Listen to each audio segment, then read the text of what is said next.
Next, we're going to put the hair together. So we've got the ears, the base and neck's already attached, and we've got the head. So I'm going to blend in the join from the neck to the chest using my serrated kidney.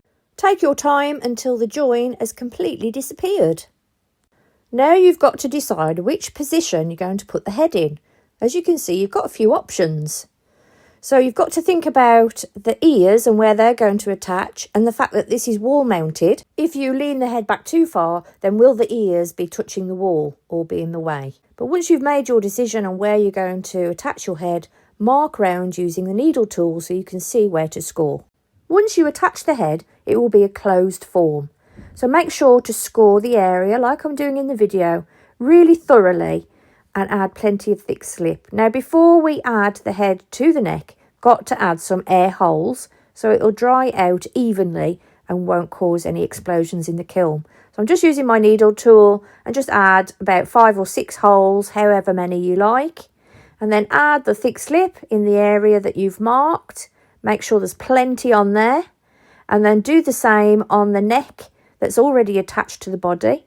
Make sure you score all the way around on the inside edge of that clay slab, and make sure there's no dry spots or bits that you've missed, and then add lots and lots of thick slip to that area too, because as I said, this will be a close form and we won't be able to blend in from the inside, only the outside. So the more clay slip that you add, the better.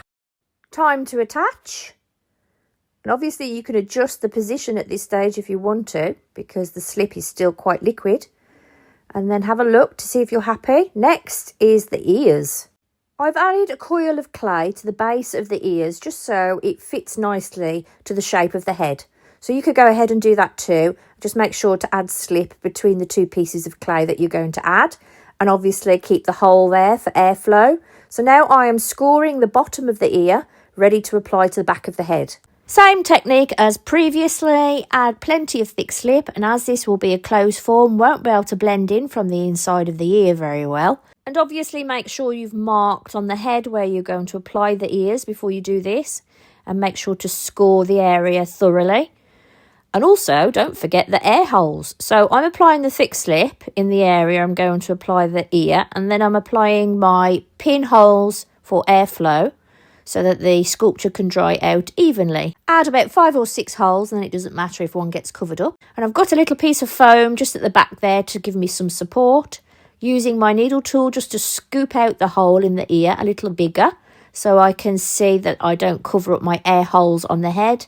And then just give it a little wiggle and make sure that it's well attached, and then rest it on the foam or support so that the clay slip can firm up before we blend in that join. Now it's a very good idea to look at a sculptural reference, so a picture of a hare from the internet. At this stage I'll add one now for you, and there we go. That's our finished hare constructed using this fabulous template. So now it's just down to blending in, adding details. What will you do with your hair?